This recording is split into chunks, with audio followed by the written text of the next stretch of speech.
जय जय श्री राधे, जय जय श्री राधे, जय जय श्री राधे।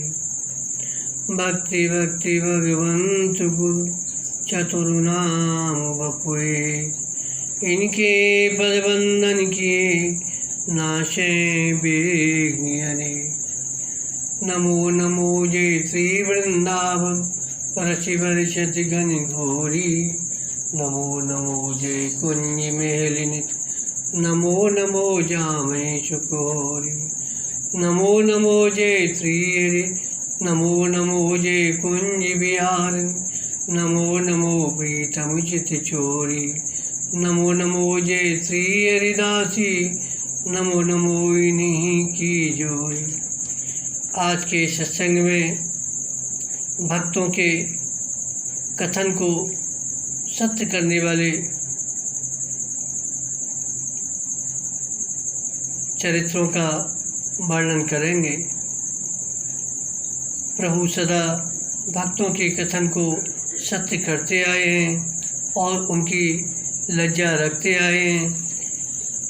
इस तरह आज पंडा देवा जी की कथा का वर्णन करते हैं। भगवान श्री चतुर्भुज जी का दर्शन करने के लिए राणा जी मंदिर में आए, परंतु नित्य की अपेक्षा आज देर से आए। समय हो गया था, इसलिए पुजारी श्री देवा जी ने भगवान को शयन करा दिया और प्रसादी माला जो राणा जी को पहनाने के लिए रखी थी उसे उन्होंने अपने सिर पर धारण कर लिया। इतने में ही राणा जी आ रहे हैं, यह समाचार मिला। देवा पंडा जी ने प्रसादी माला अपने सिर से उतार कर रख ली और राणा जी के आने पर उसे उनके गले में पहना दी। संयोगवश देवा पंडा जी के सिर का एक सफ़ेद बाल माला में लिपटा चला गया। उसे देखकर राणा जी ने कहा, क्या ठाकुर जी के बाल सफ़ेद हो गए हैं? उन्होंने 3 बार पूछा। तीनों बार देवा पंडा जी ने कह दिया कि हाँ, ठाकुर जी के बाल श्वेत हो गए हैं। अब राणा जी बोले, ठीक है, मैं प्रातःकाल देखूंगा। पंडा जी हाँ ऐसा कह तो गए, परंतु अब वह बात उनसे सहन नहीं हो रही थी। वे घबराए, अब राणा जी हमें अवश्य मरवा डालेंगे क्योंकि मैंने झूठी बात कही है। उन्हें और कोई उपाय नहीं सूझा। अब तो वे भगवान के चरणों का ध्यान करने लगे। उन्होंने प्रार्थना की, हे ऋषिकेश, भगवान मेरी प्राणों की रक्षा के लिए कृपा करके आप अपने बालों को सफ़ेद कर लीजिए। आप भक्त रक्षक हैं, परंतु मेरे मन में तो आपके प्रति नाम मात्र भी भक्ति नहीं है। चिंतामग्न श्री पंडा जी से ठाकुर जी ने कहा कि मैंने सफ़ेद बाल धारण कर लिए हैं, न मानो तो आकर देख लो। कल सवेरे राणा जी आवेंगे, भगवान के सफ़ेद बाल नहीं देखेंगे तो मुझे मिथ्यावादी मानकर प्राण दंड देंगे। इस भय से श्री देवा पंडा जी दुख के महासागर में डूबे थे। तब भगवान की मधुर वाणी सुनकर उनकी जान में जान आई। मंदिर में जाकर जब उन्होंने दर्शन किया तो सफ़ेद बाल दिखाई पड़े। तब पंडा जी ने अपने मन के अनुभव से यह जाना कि ठाकुर जी ने हमारे ऊपर बहुत बड़ी कृपा की है। उनकी आंखों में आंसू भर आए, विचारने लगे, मैंने तो नाम मात्र की भी कभी प्रेम से सेवा नहीं की, परंतु भगवान तो बड़े दयालु हैं, सदा अपने भक्तों की रक्षा तथा पालन करते हैं। यह विचार कर श्री देवा जी के हृदय में बड़ा संकोच हुआ। देखो, मैं तो भक्त भी नहीं हूँ, फिर भगवान ने मुझ पर कैसे कृपा की। ठीक है, अब समझ में आया, प्रभु सोचते हैं झूठे संबंध से ही सही, नाम तो मेरा ही लेता है, यदि रक्षा नहीं करूँगा तो मेरा नाम बदनाम होगा, इसलिए झूठे भक्त के भी सुख सजाते हैं। आज अपना रहस्य भगवान ने प्रत्यक्ष करके दिखला दिया। एक उदाहरण सुनाते हैं।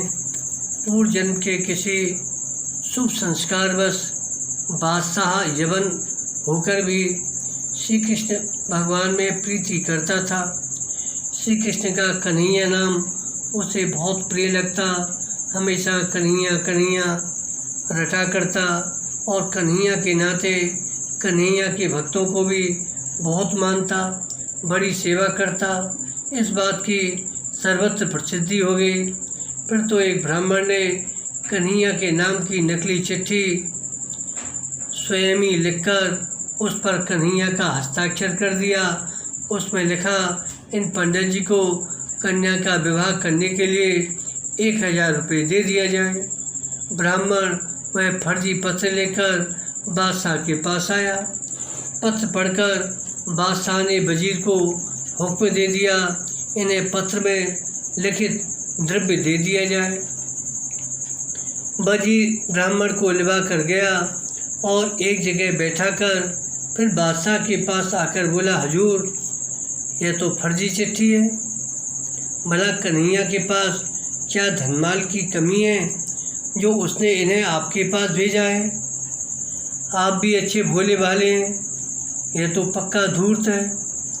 बादशाह ने कहा, वजीर जी यह तो मैं भी जानता हूँ कि झूठा पत्र है, परंतु मुझे विश्वास है आज कन्हैया की झूठी चिट्ठी आई है तो कल सच्ची भी आएगी। कहा गया। इस तरह ये भक्तों की निष्ठा है। इसी तरह देवा पंडा जी की बात को भगवान ने सत्य किया। जब प्रातःकाल शीघ्र ही चतुर्भुज जी के सफ़ेद बाल देखने के लिए राणा जी मंदिर में आए और सफ़ेद बालों को देखकर कुछ देर तो देखते ही रह गए।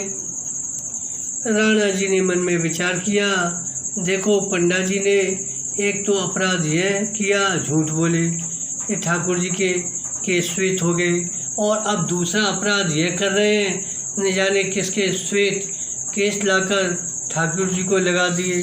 अतः परीक्षा के लिए राणा ने देवाजी से कहा, पंडित जी मैं स्नान करके रेशमी वस्त्र धारण करके आया हूँ, यदि आप कहें तो मैं समीप से ठाकुर जी का दर्शन कर लूँ।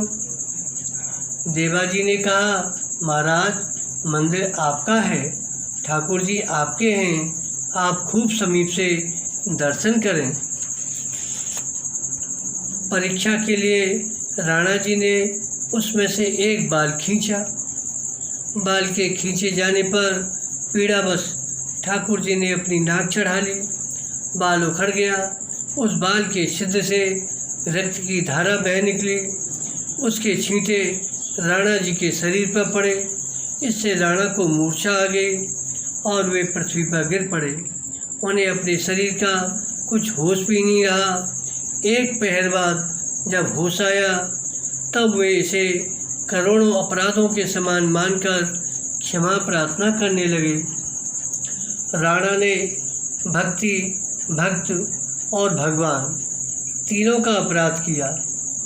यदि राणा ने यह जान भी लिया कि पंडा जी ने अपनी पहनी हुई माला हमें पहनाई है तो इस पर तर्क नहीं करना चाहिए था कि उन्होंने ऐसा क्यों किया।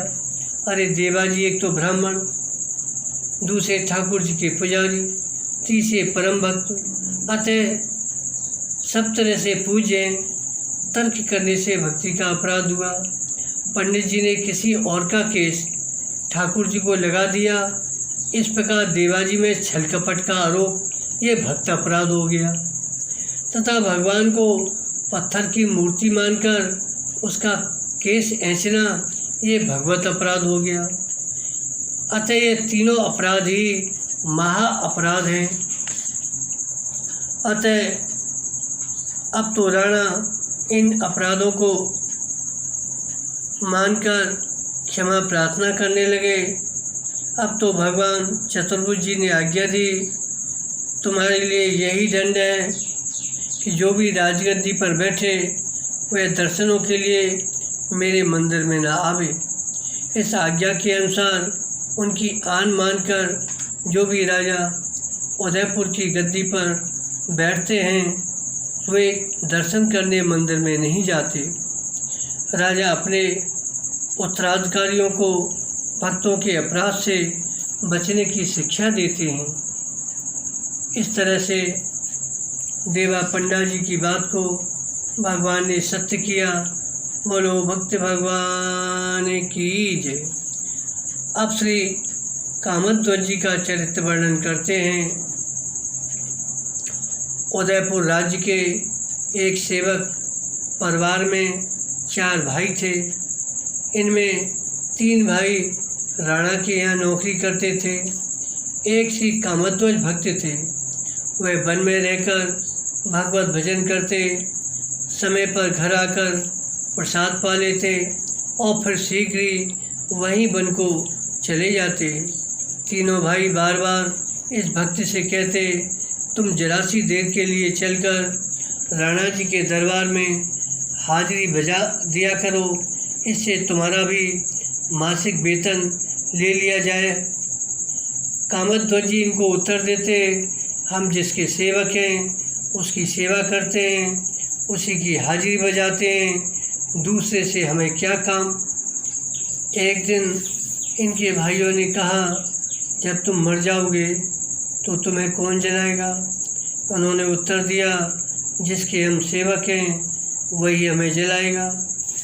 भजन करते हुए वन में एक दिन श्री कामध्वज जी का शरीर छूट गया। प्रथम तो श्री राम जी ही आने की तैयारी कर रहे थे। तब श्री हनुमान जी ने पूछा तो प्रभु ने सब बात बताई। तब हनुमान जी 10,000 बंदरों को लेकर आए और चंदन काष्ठ से श्री कामध्वज जी का दाह संस्कार किया। एक तो परम भक्त श्री कामध्वज जी, दूसरे श्री हनुमान जी के हाथ से दाह संस्कार हुआ।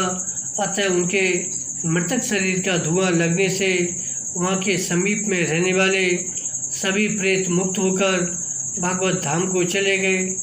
देव योग से एक प्रेत उस समय कहीं चला गया था। जब आया तो देखा उसके संगी साथी वहाँ कोई नहीं है। वह दुखित होकर रोने लगा। वहीं एक बड़े सिद्ध संत रहते थे, उनसे उसने पूछा तो उन्होंने सब वृत्तांत बताया। तब तो इसे बड़ा ही पश्चाताप हुआ। कहा है, मैं नहीं रहा, नहीं तो मैं भी इस दुख में योनि से छूट गया होता। फिर तो उसने उन महात्मा जी से प्रार्थना की कि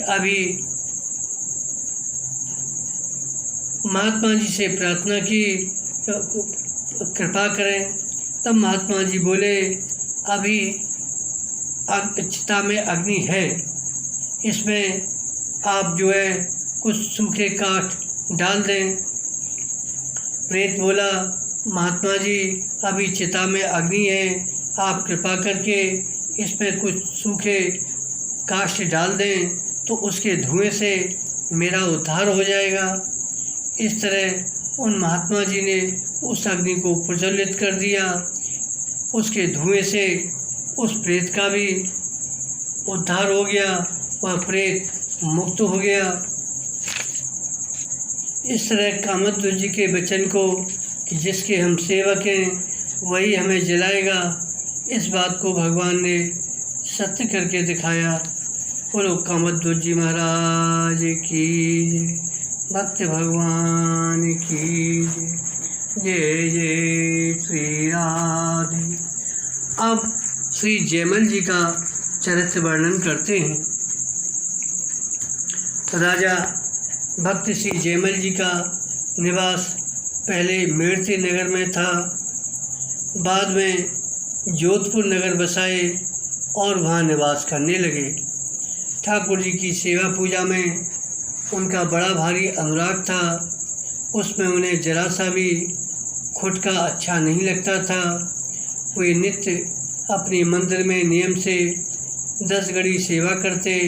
उनका नियम यह था, सेवा के समय यदि कोई किसी भी प्रकार का समाचार आकर देता तो उसे सुनते नहीं थे और समाचार देने वाले को मरवा डालते थे। जयमल जी का एक भाई था, वह उनका बैरी था। इस भेद को पाकर उसने पूजा के समय बड़ी भारी सेना लाकर नगर को चारों ओर से घेर लिया। किसी को ऐसा साहस नहीं हुआ कि यह समाचार राजा को सुनाए। तब श्री जयमल जी की माता ने जाकर सब बात बताई। सुनकर इन्होंने केवल यही कहा, भगवान सब भली करेंगे। वे जो के त्यों सेवा में लगे रहे। अपने भक्त का संकट दूर करने के लिए स्वयं प्रभु पधारे और घोड़े पर चढ़कर रणभूमि में गए। उन्होंने अकेले ही शत्रु की सेना को मार भगाया। घोड़े को घुड़सवार में बांधकर अंतर्ध्यान हो गए और सब लोग शत्रु के पराजय की चर्चा करके सुखी हुए। श्री जयमल जी ने युद्ध भूमि में जाने का विचार किया। वे घुड़सवार में गए। वहाँ उन्होंने अपनी सवारी के घोड़े को देखा, वह हाँफ रहा था। लोगों से पूछा, अरे इस घोड़े पर किसने सवारी की है? मालूम पड़ता है किसी कुशल सवार ने सवारी की है। चूँकि उसके शरीर से पसीना चूह रहा था, वह घोड़ा हाँफ रहा था। अब सभी लोग चुप रहे, क्योंकि किसी को इसका पता नहीं था। अब तो राजा जयमल जी दूसरे घोड़े पर चढ़कर गए। आगे जाकर इन्होंने देखा कि सेना घायल पड़ी है और वह बैरी भी युद्ध भूमि में पड़ा है। उसने श्री जयमल जी से प्रसन्न एवं सुखी होते हुए पूछा कि आपकी सेना का वह सांवला सा सिपाही कौन है जिसने अकेले ही मेरी सेना को मार भगाया? यद्यपि उसने मुझे भी घायल कर दिया, किंतु उसकी सुंदर आकृति ने मेरा मन हरण कर लिया है। यह सुनते ही जयमल जी प्रेम विभोर होकर बोले, तुम्हें तो वह दिखाई पड़ गया, परंतु मेरे नैन तो तरस रहे हैं, मुझे नहीं दिखाई पड़ा। इनकी प्रेम भरी बातों से वह समझ गया उन्हीं श्याम सुंदर भगवान ने कृपा की है। उन्होंने अपने भक्त की रक्षा की और मुझे भी दर्शन दिया। श्री जयमल जी ने उसकी कुशल पूछी और उसे उसके घर पर भेज दिया। उसने भी नित्य भगवान की सेवा करने की प्रतिज्ञा की। उस जयमल के शत्रु के मन में यह वेदना हुई कि मैंने भक्त के साथ बुरा किया, उसे धोखा दिया, परंतु भगवान ने मुझे दर्शन दिया।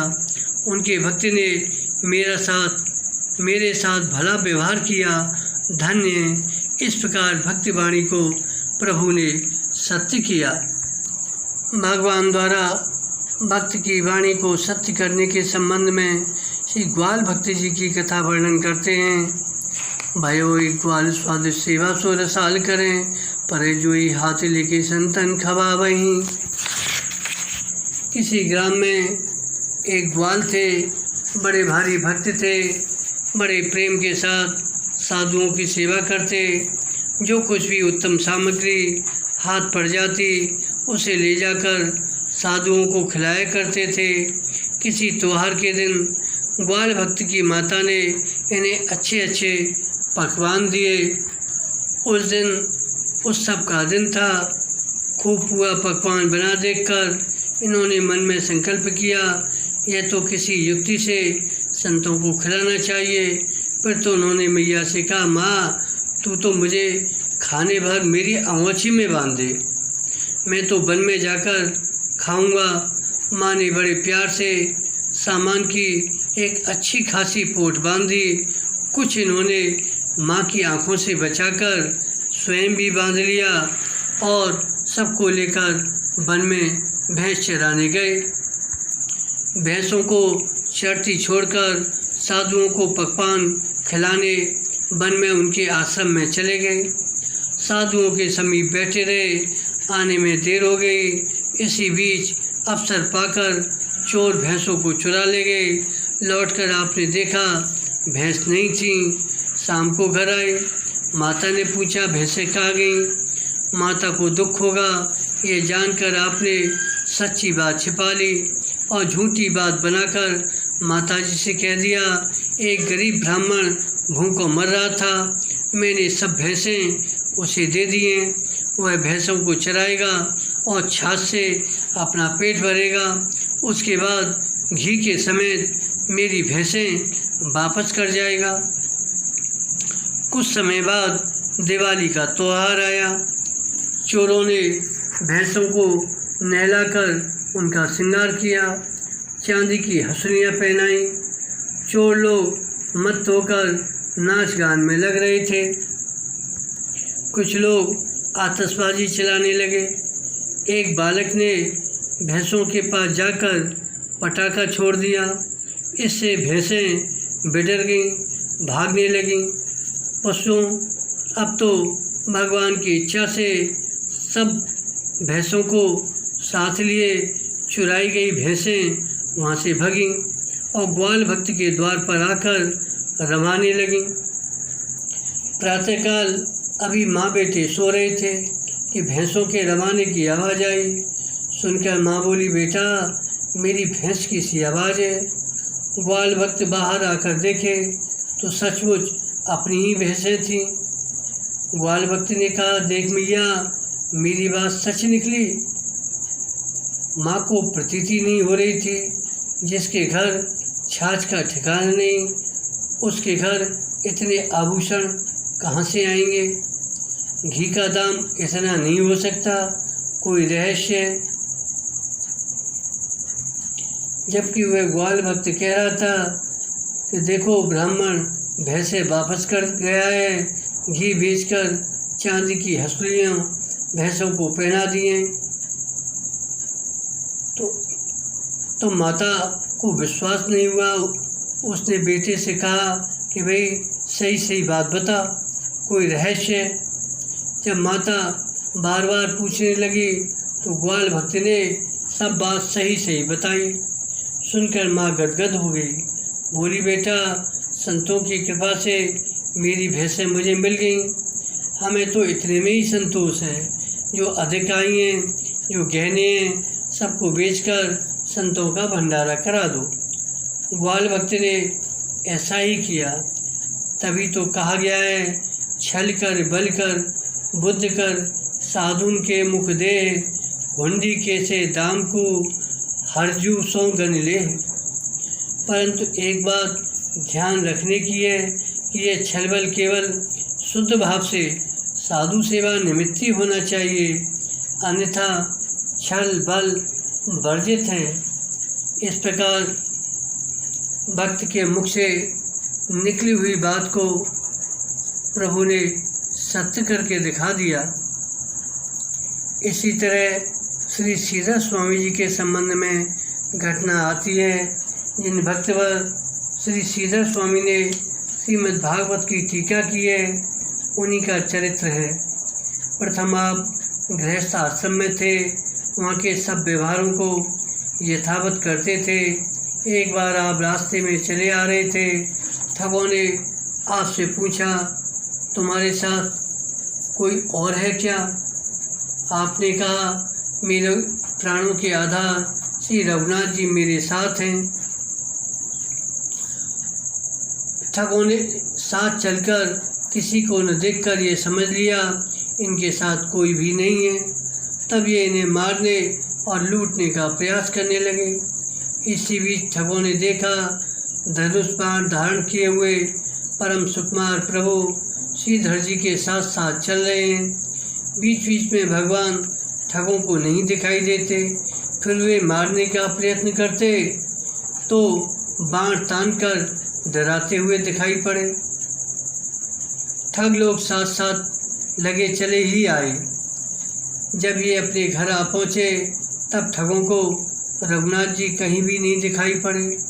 तब वे श्रीधर स्वामी से पूछने लगे कि सामने से धनुषधारी जो आपके साथ थे वे कहाँ गए।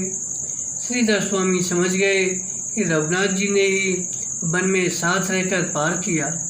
प्रभु की कृपा का अनुभव करके आपने गृहस्थ आश्रम का भार अपने सिर से उतार फेंका और भजन करने लगे। चोरों ने रहस्य जानकर स्वामी जी की शिष्यता स्वीकार करी। इस तरह भगवान समय समय पर भक्तों की बात को सत्य करते रहे हैं और करते रहेंगे। इस तरह यहाँ कुछ भक्तों का चरित्र वर्णन किया गया। इस प्रकार इन सभी भक्तों के मुख से निकली हुई बातों को प्रभु ने सत्य किया। बोलो भक्त भगवान की जय। जय जय श्री राधे, जय जय श्री राधे, जय जय श्री राधे।